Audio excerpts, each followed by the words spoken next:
Hello and welcome. Let us now talk about ethical decision making for a better understanding of the variables involved in the concepts in the research that is presented in this chapter. Regarding understanding ethical decision making, we always emphasize that top level support for ethical behavior is instrumental in helping employees engage in their personal approaches to ethical decision making. Normative perspectives set forth ideal goals to which organizations should aspire toward. Knowledge about ethical decision making does help in making good decisions. Sometimes we do have conflict in the workplace regarding privacy. What is your stance? What is your position? In this debate issue, where you have to take a stand, you can see it's conflict over privacy in the workplace. There's tension between companies and their employees over privacy in the workplace. Some companies track employees via company-issued GPS-enabled smartphones and monitor employees' behavior through social networking sites such as Facebook and Twitter. Currently, there are no laws preventing companies from monitoring and tracking employees. Companies believe not monitoring these platforms leaves them vulnerable to misconduct. For instance, the internet increased the number of distractions in the workplace, and some employees may spend up to about 30% of their time at work using social media sites for non-work related purposes. On the other hand, employees argue that they have a right to their privacy. They see tracking as a clear sign that their employers do not trust them. Another major argument is that employers with access to employees' social media sites or smartphones might be able to monitor employees' activity outside the workplaces. So where's the line drawn on ensuring employees are working appropriately versus their right to privacy? So there are two positions here. Which one do you stand by? Which one do you defend? One, companies should have the right to track employees through company smartphones and monitor their personal Facebook and Twitter accounts. Do you support this view? Or do you support number two? Employees should be able to maintain their personal privacy and not be tracked through their company smartphones or their Facebook and Twitter accounts. Do you support one or do you support two? Again, it's something that you have to reflect upon and see what is fair, what is appropriate, what is ethical. If you're applying John Rawls' veil of ignorance, in other words, if you didn't know what your employer would do when you're working tomorrow in your office, which one would you want applied to you, one or two? So whatever you want for you, it should be done in such a way where we would want the same thing for other people as well. So again, imagine yourself through the veil of ignorance. What would you want done? And that's how policies should be created and enforced in any workplace, according to philosopher John Rawls. Oftentimes, companies focus and emphasize on the value of honesty and integrity. What does that mean? And why is it important to display that and be a role model of that if you're a manager or the owner of an organization? Is because when employees do not know your definition of integrity and honesty, they'll do whatever they think is appropriate. So if you take a pen or pencil home, is that wrong? Is that stealing? What would you do? So if you're looking at the statistics here, some of the most common office supplies that are stolen by employees include pens and pencils and highlighters. Now that highlighter doesn't cost a whole lot of money, but if it's only to be used for work purposes in the office, in the organization, and you take it outside of the department organization, that meets the definition of theft or stealing. paper products, paper or binder clips, staplers, scissors, tape dispensers, printer ink, binders.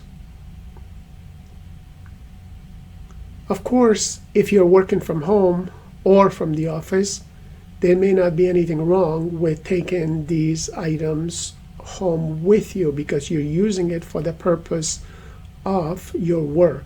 However, if you're taking pens and pencils and highlighters or paper products home and your children or your spouse or your family members use it for their personal work or for their school, would that be stealing? Would that be theft? So again, we have to make the definitions clear, and the values should be not only communicated to everybody, but examples should be provided for everyone. I remember I had a Master of Business student one day. He came to the class and he said he was terminated from his employment that day. Our question was, why were you terminated? Because he had been working for this company for 3 years, and 3 years of tenure is a long time. And this organization was actually paying 90% of his tuition for him to earn a master's degree. He said he printed his term paper for the class using the company computer. In this case, instead of giving him a warning, the manager noticed that he was printing his personal schoolwork on the company computer before he came to class that evening. And that is wrong according to the company rules, so therefore there did not need to be any warnings. So that was basically cause for termination or immediate termination. So be very careful. Know the definition of your organization's policies and actions that might be taken for those who violate it. And make sure everybody knows that, and hopefully they can be ethical and legal, and their behaviors can always be aligned with the expectations of the organization. At the end of this chapter, the textbook gives you a business challenge that you need to solve. So what would you do in this case? Let us look at this a little bit more closely. In resolving ethical business challenges case here, you have a crude oil, a subsidiary of a major energy multinational that manufactures oil drilling parts around the world, experienced a lag in sales. The board of directors brought in a new manager to revamp the company. They recommended Jim Stone as the new manager because he had an impeccable reputation for achieving results, and top managers in the industry like him because of his West Texas demeanor. After 18 months, Jim was successful in increasing the company's sales and profits. He began his tenure as a manager by laying off several salespeople who had not performed according to his high standards. This made those who stayed with the company uneasy, and they responded in different ways. Some even tried to get on Jim's good side, while others focused on achieving their sales goals and avoiding any type of interaction with him. The problem was Jim's managing style was very harsh and unpredictable. For example, when a mistake was made, he blamed salespeople he disliked, even if it was not their fault. On one occasion, Marjorie, one of the newest salespeople, brought in an unusually big sale. Rather than giving her positive feedback, Jim acted like it was a normal occurrence. What was ironic was that the company's most important value was to treat everyone with respect. It was considered so significant that it was printed on a banner and hung at the front of the office for all to see. When Jim lost his temper, it often happened while he stood in front of all employees underneath the banner. His personality really came out when he got angry. At several meetings, he would randomly pick out salespeople and engage in intimidating behavior, such as staring at them for long periods of time, discounting their ideas, or simply ignoring them. Jim treated all of his employees with intimidating behavior, even the ones that he claimed to like. Every so often, Jim picked out an employee and make snide comments over the course of several days. He made no excuses about it. One day, when one of the employees finally broached Jim about the matter, Jim announced to the entire office, "I pick out the employees who are underperforming. I am the boss, and I need to make sure you people make as many sales as possible." He paused and looked at the expressions on the employees' faces. He then continued, "Actually, you should make more sales than that." Jim turned toward his office, laughing as he shut the door. The employee who spoke up was given the subsidiary's lesser sales accounts. Madison, who hired in as a salesperson a few months before Jim took control of the company, was continuously in Jim's crosshairs. He told her even though she made her sales quota, it was not satisfactory. Furthermore, he took credit for her performance at meetings. When her numbers exceeded the quota, he spread rumors suggesting she wasn't meeting her goals because of problems in her personal life. One day, Peter, another salesperson, approached Madison and asked her how she was doing. Madison looked at him confusedly and responded, "I am as fine as anyone else here. Why?" Peter answered, "Jim told me you had been in the hospital lately and you might be suffering from a serious illness."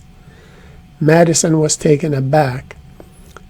"Peter, Jim is just saying that because my sales numbers were low this last quarter. Believe me, I am fine."